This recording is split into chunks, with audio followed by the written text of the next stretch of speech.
Hey YouTube. Today I wanted to get a quick video out covering a very recent and absolutely tragic case, the murder of Madeline Soto. For those who don't know me, my name is Blue, and I'm a police officer with 10 years of experience. I'd like to summarize the case for you all, and go over what we know so far, while I give you my own opinions based on my real-world training and experience. We should remember that this case is still ongoing, and as such, things are subject to change. But we'll do our best to paint as complete a picture as we can with the information we do have. If you guys have any questions, feel free to leave them in the comments. We cover all things crime here, and I post weekly. If that seems like something you like, go ahead and subscribe to stay up to date. With all that said, let's get into the tragic case of Madeline Soto. Our story begins on Monday, February 26th, in Kissemme, Florida. A typical Monday morning, with children all over getting ready to go to school. For most, just a totally normal day. Jennifer Soto sends her daughter, Madeline Soto, to school with her boyfriend, a man named Stephan Stearns. Stearns takes her to school allegedly at about 8:30 a.m. At about 4:30 p.m. the same day, Jennifer Soto goes to Madeline's school, Hunters Creek Middle School, to pick her up. While waiting for her daughter, she's informed by school staff that Madeline never showed up for any of her classes. Jennifer returns home, worried, and like most parents, decides to wait for a few hours, hoping perhaps Madeline skipped school with friends and will be returning home soon. After hours of nerve-wracking waiting, Jennifer makes the decision to report her daughter as missing and contacts the Orange County Sheriff's Office. Deputies with the Sheriff's Office meet with Jennifer at the school. So let's break down what we have covered so far. Everything so far sounds reasonable, but is it really? If Stearns really dropped Madison off at school, how was it that no one else saw her, and that she was counted absent from every class that day? While it is possible that Madeline could have walked off after being dropped off, and I'm speaking from experience here from my own time at school, Stearns would clarify later when questioned by deputies the same night she disappeared. Stearns claims that Madeline was allegedly embarrassed of his car, a 2010 silver Lincoln. Because of this, Stearns claims that he dropped her off a little ways away from school at her own request. Now, to an officer, the details are tremendously important. So after again being pressed for an exact answer, Stearns finally claimed to have dropped Madeline off near a local church, Peace United Methodist Church, which is about half a mile away from her school, give or take. That's a pretty long way to walk because you're embarrassed of a parent's car. A car which honestly is not all that bad. But that's a story, and as of now investigators know Stearns is the last one to have seen Madeline, meaning he is the primary focus of the investigation right off the rip.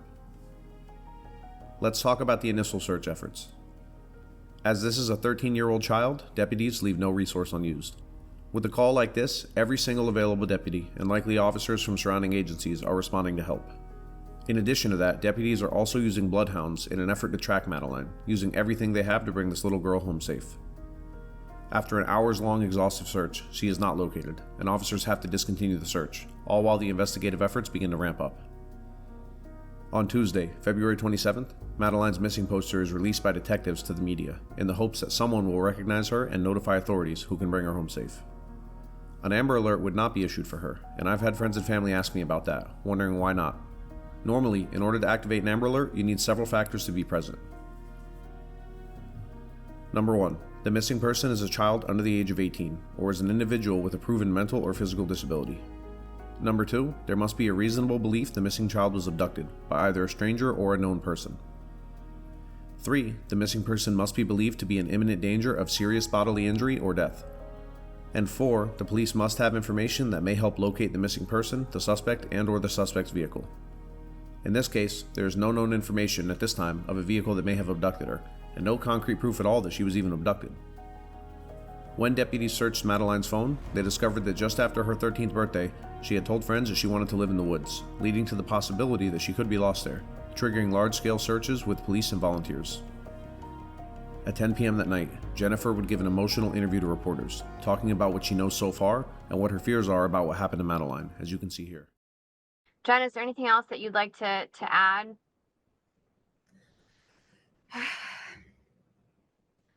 Please, please, please, if you have any information, contact me, contact law enforcement. Any information helps. Maddie, if you see this, please come home. Please be safe. I love you very much. If you have my Maddie, please just let her come home. We just want her home. I personally found Stephen's positioning odd here. From walking around in the beginning to just hanging out behind and off to the side of Jennifer, it's just odd. As the boyfriend of a mother whose child just went missing, I would think you'd want to be there comforting your significant other, or at least be close to them in support. Not that I'm a body language expert by any means, but those are just my thoughts on it. On Wednesday, February 28th, Orange County Sheriff John Mina holds a press conference to update reporters and the public on the status of the investigation, as the entire state and country are waiting and praying for good news. At this time, I can guarantee the investigators have a lot of knowledge, know who their primary suspect is, and are already likely aware of what their next step is. Naturally, they can't release any of this information until they make these moves, as doing so would almost certainly compromise the investigation. That same night, just after 9 p.m., Stephan Stearns is arrested. His charges are as follows: sexual battery on a person between the ages of 12 and 17 by a custodian, sexual battery on a person under the age of 12 by a custodian, and possession or viewing child pornographic material. So let's talk about these charges. I am inferring, just based off the wording of these statutes, that the victim is likely Madeline in all of them. We can further infer that this shows that Stephan had been abusing Madeline more than once, up to possibly several years prior, as that is what news outlets are saying is the length of his relationship with Jennifer. But these charges tell us several things. 1. Stephan's phone contained evidence of him sexually battering who we are assuming is Madeline. 2. These videos are clear enough that a victim was able to be recognized and their age is known. 3. Since both charges have a difference in age, I am assuming that the victim is Madeline, and that the videos show her being sexually battered before and after her 13th birthday. This is not some secret insider knowledge, just my own inferences made based on what has been released so far. For those who are confused or unfamiliar with the terminology, sexual battery, per the Florida state statutes, means oral, anal, or vaginal penetration by or union with the sexual organ of another, or the anal or vaginal penetration of another by any other object, not counting anything done under a bona fide medical procedure, of course. Now, thanks to our Governor Ron DeSantis, sexual battery on a child 12 and under is now a crime that is punishable by death. Also thanks to him, the death penalty now only needs to be agreed upon by 8 members of the jury, rather than by a unanimous agreement. I absolutely agree with both decisions, as the harshest penalties should be reserved for those who hurt children. Now, this law flies in the face of a 2008 Supreme Court ruling, which ruled that the death penalty cannot be used in cases where a child is sexually battered but left alive. An absolutely disgusting ruling, and one that DeSantis is ready to challenge himself with this law. I say that to say this: expect many appeals in this case once a sentence is secured. We may be talking about this case for years to come. Now, prior to his arrest, it was discovered that on the day of Madeline's disappearance, Stephan had somehow accidentally performed a factory reset on his phone. Just an FYI, guys, and this should be common knowledge, but nothing you search, photograph, or video on your phone is gone when you delete it. Factory reset or not, the police will always have access to those items, and in this case, I think we are all thankful for that. Also, if anyone is familiar with a factory reset, it's a pretty buried function of the phone that requires you to specifically look for that option and confirm numerous times that this is what you want to do. I'm not saying it's impossible, but it's really unreasonable to believe this happened to him by accident the same day Madeline goes missing. So what happened next? On Friday, March 1st at 1 p.m., Sheriff Mina again addresses the press, and after informing Jennifer, informs the public that they are now confident that Madeline is dead. Being here, we have some important developments in this case that we want to share with our community. I wish we were here to tell you that we have found Madeline, but we have not found her. Last night, detectives from the Kissemme Police Department met with Madeline's mother, and they had to tell her the very devastating news that although we have not found Madeline, we are now confident that she is dead. So our efforts will be focused on recovering Madeline.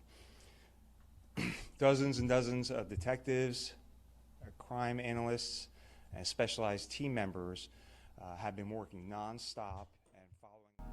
This must have been devastating news for Jennifer to hear, and the evidence must be extremely strong to cause the sheriff to release that information without confirmation of Madeline's body. I would not be surprised if something was found on Stephan's phone, or perhaps some DNA in his car that led them to believe this. An earlier video that supposedly showed Madeline in Stern's car is now believed to instead show a deceased Madeline having been propped up in the seat to appear alive, and investigators believe that she was dead long before this. Again, their evidence must be strong. The search did not stop despite this new belief of Madeline's death that investigators held. At 6 p.m. on the same day, the news broke that Madeline's body had been discovered.